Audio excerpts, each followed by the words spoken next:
গতকাল থেকে আসাম প্রদেশে গরু জবাহ করা নিষিদ্ধকরণ করা হয়েছে। ভারতের আসাম প্রদেশে গরু জবাহ করা নিষিদ্ধ করা হলো।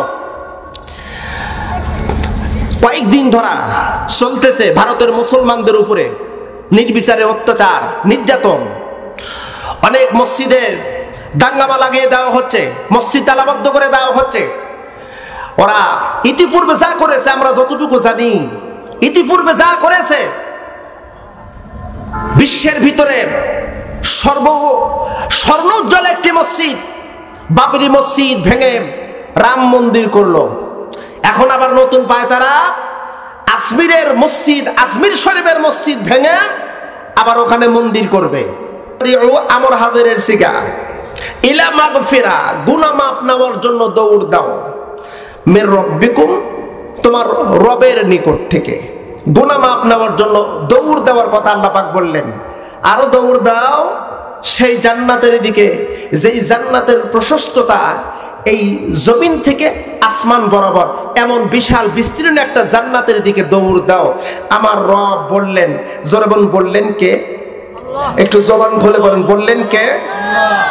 এরপর বললেন ওয়াইদাতুল লিল মুত্তাকিন, জান্নাত প্রস্তুত করেছি কেবলমাত্র শুধুমাত্র একমাত্র মুত্তাকিনদের জন্য। একটু জোরে বলুন সুবহানাল্লাহ। প্রিয় ভাইজান, এই আয়াতের তিনটা অংশ। প্রথম নাম্বার হলো গুনাহমুক্ত হতে হবে, দ্বিতীয় নাম্বার হলো জান্নাতের দিকে দৌড় দিতে হবে, তৃতীয়ত হলো জান্নাত প্রস্তুত করা হয়েছে কাদের জন্য। এই তিনটে বিষয় আমরা আজকে আলোচনা শুনবো কোরআনুল হাকিম থেকে। যে কয়েকজন আছেন আপনাদের কাছে আমার রিকোয়েস্ট, অল্প সময়, বেশি লম্বা চড়া সময় আমি কথা বলবো না। আপনারা যে কয়েকজন আসেন শেষ পর্যন্ত বসে থাকার ইচ্ছা কি আছে? আমি কোরআনের বাহিরে কোনো কথা বলবো না ইনশাআল্লাহ। ওয়া ইযা কুরিয়াল কুরআনু ফাসতামিউ লাহু ওয়া আনসিতু লাআল্লাকুম তুরহামুন। আল্লাহ পাক বলেন, অ হলে হরফে আতব, ইদা মানে যখন, কুরিয়া শব্দটির অর্থ হলো খণ্ড খণ্ড করে পড়া, ব্যাখ্যা বিশ্লেষণ আকারে পড়া। ওয়াইদা কুরিয়াল কোরআন, কোরআন যখন ব্যাখ্যা বিশ্লেষণ আকারে পড়া হয়, ওই সময় স্থানীয় আশেপাশের মুমিনদের উপর কি দায়িত্ব এসে যায়? আল্লাহ পাক বলেন ওয়াইদা কুরিয়াল কোরআন, কোরআন যখন আবৃত্তি করা হবে, আল্লাহ পাক বলেন এ মুমিনেরা, তোমরা সেই সময় নীরবতা পালন করে চুপচাপ করে কোরআন শ্রবণ করো, নীরবতা পালন করে। ও আংসিতু, আংসিতু বলা হয়েছে। আংসিতু শব্দটির অর্থ হলো নীরবতা পালন করে, চুপচাপ করে তোমরা ওই কোরআনের মজলিসে বসো আর কোরআন শ্রবণ করো। যদি তোমরা কোরআন শ্রবণ করতে পারো, আমি রব ওয়াদা দিলাম লাআল্লাকুম তুরহামুন, তোমাদের উপরে আমার পক্ষ থেকে রহমত অবতীর্ণ হবে। জবান খুলে বলেন একটু সুবহানাল্লাহ। রহমত অবতীর্ণ হবে, রহমত। ওয়াইদা কুরিয়াল কোরআন ফাসতামিউ লাহু ওয়া আনসিতু, শ্রবণ করো, নীরবতা পালন করে, চুপচাপ করে, একদম রবের সন্তুষ্টির জন্য যদি বসে কোরআন শ্রবণ করতে পারো, আমি রব খুশি হয়ে তোমাদের উপর রহমত নাজিল করব। ছোট্ট একটি হাদিস আমরা শুনি, আব্দুল্লাহ ইবনে আমর রাদিয়াল্লাহু তাআলা আনহু থেকে বর্ণিত। তিনি বলেন, আমরা বিশ্বনবীজি সাল্লাল্লাহু আলাইহি ওয়াসাল্লামের কাছ থেকে দার্স শুনতাম, কোরআন শুনতাম চুপচাপ নীরবতা পালন করে। হঠাৎ একদিন আমরা মসজিদুন নববীর জায়গা থেকে অনেকটা দূরে ধুলামাটির মধ্যে বসে আমরা কোরআন থেকে আলোচনা করি আর শুনি। আমরা সাহাবায়ে কেরাম ধুলামাটির মধ্যে বসে, একজন কোরআন থেকে তাশকিল করেন, বাকি সাহাবায়ে কেরাম বসে বসে আমরা সেই আলোচনা শুনি। লম্বা সময় কোরআন যত পড়ি আর যত শুনি, তত মন চায় আরো কোরআন শুনি, আরো পড়ি। কোরআন এমন একটি কিতাব, কোরআন আপনি যত পড়বেন মন চাইবে আরো তত বেশি পড়ি। কথা বলেন, এরকম অবস্থা হয় না? প্রিয় ভাইজান, কথাটা ভালো করে বুঝবেন।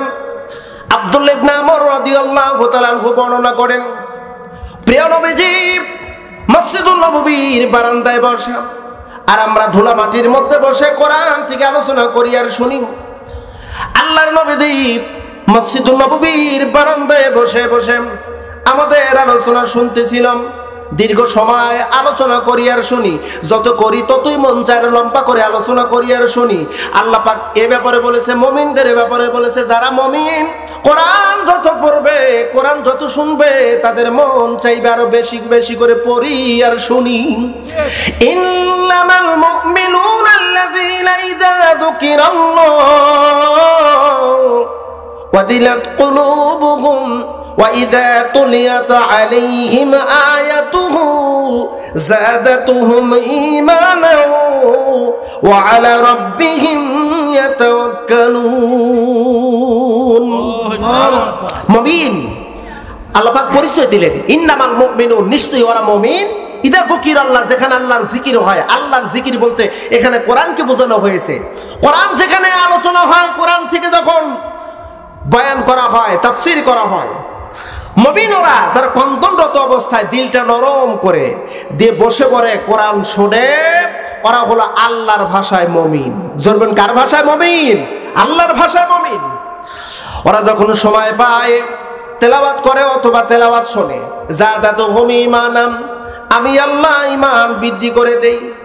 আপনারা বলুন তো, ঈমান যত বাড়বে কোরআনের প্রতি আকর্ষণ বাড়বে নাকি কমবে? 100% বাড়বে।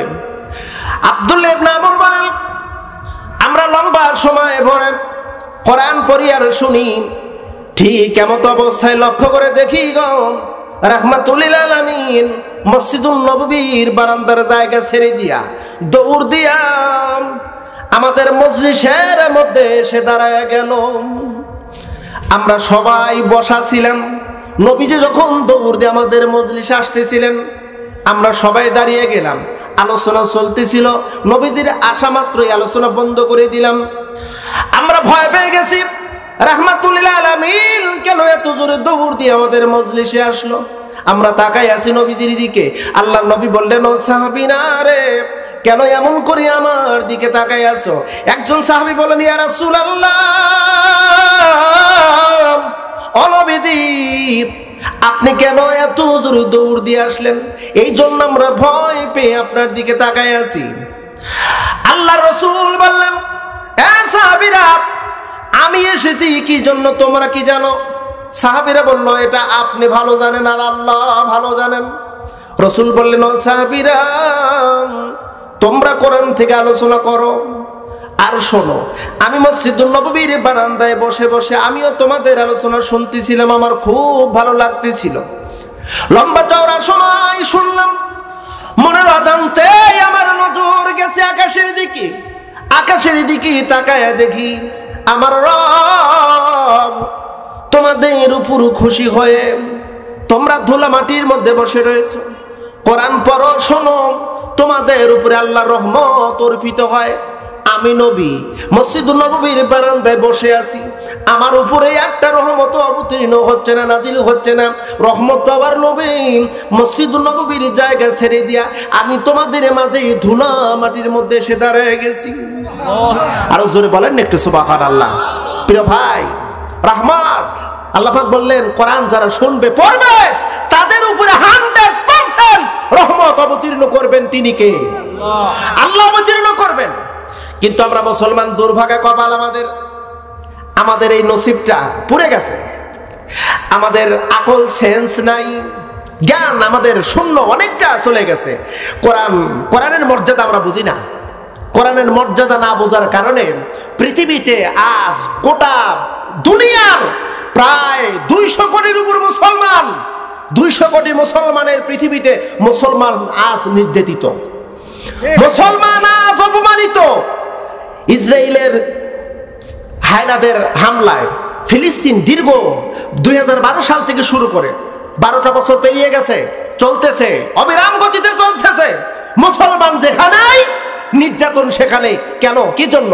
গোটা বিশ্বের মুসলমান একটা মাত্র কারণে, তা হলো কোরআন থেকে দূরে থাকার কারণে। কোরআনের জ্ঞান আমাদের ভিতর নাই।